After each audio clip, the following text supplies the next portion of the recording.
people who live in Scotland are the best people to make decisions about their own future. Of that there can be no doubt. In May of last year, those people, the people of Scotland, gave this Scottish Government an overwhelming mandate because of a record of good government, a clear vision of the future, and the promise of a referendum on independence.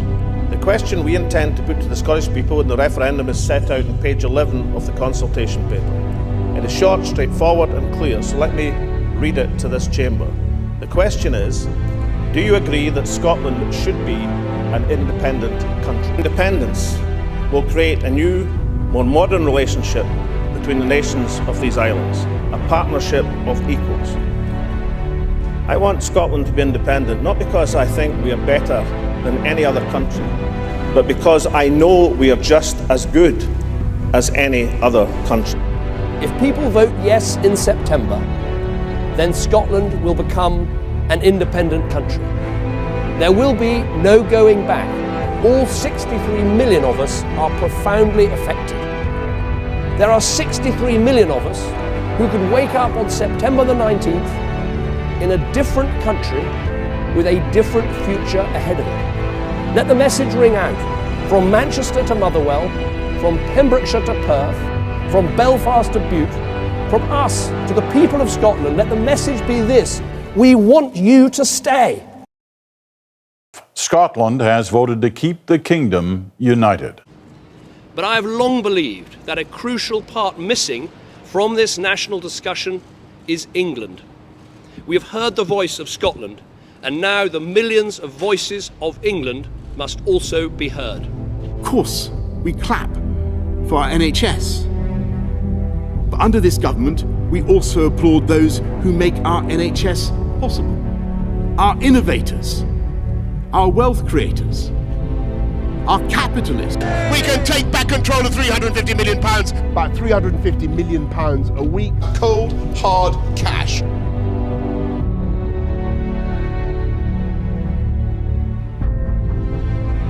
The total number of votes cast in favour of Remain was 16,141,241. The total number of votes cast in favour of Leave was 17,410,742. This means that the UK has voted to leave the European Union. £350 million a week we send to the EU, which we will no longer send to the EU. Can you guarantee that's going to go to the NHS? No, I can't. 17 million people have voted for Leave. Yeah. Based, I don't know how many people voted on the basis of that advert, but that was a huge part of the propaganda. You're now saying that's a mistake.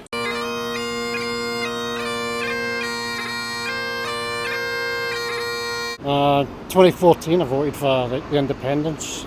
2016 remain in Europe and feel a bit let down. Usual politicians tell you what they want you to hear, and next referendum be voting for independence again. Only this time it will work. We do a lot of trading with the EU. Even if we were to go independent, Nicola Sturgeon would have still wanted us to be a part of the EU. So with the IndyRef too, if that's going to happen, she's going to fight for us to go back into the EU, which I'm happy about. I want the process set in train today to lead to a lawful constitutional referendum, and for that to take place on the 19th of October 2023. Most constitutional experts think the Supreme Court will tell her she has no right to call such a vote. If it does transpire that there is no lawful way for this Parliament to give the people of Scotland the choice of independence in a referendum, and if the UK Government continues to deny a Section 30 order, my party will fight the UK general election on this single question: should Scotland be an independent country? The ayes to the right, 312. The noes to the left, 308. Yeah! The legal default in UK and EU law remains that the UK will leave the EU without a deal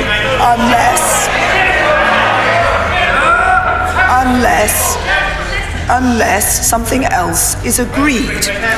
BP posts its highest quarterly profit in 14 years as oil and gas prices rise. We'll break down staggering profits and shattering poverty.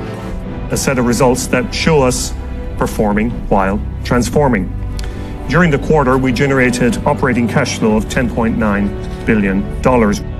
In just 3 months, BP made profits of £6.9 billion, a 14-year high. There seems to be a fallacy going out that it's misused, it's greed. These people are their layabouts, their rogues. They're people that's in total disarray. They're frightened, they're insecure. They've no money. We got a phone call the other day there, the social work department. Can you give us food for a family that they don't need to cook because they've no money for their electricity?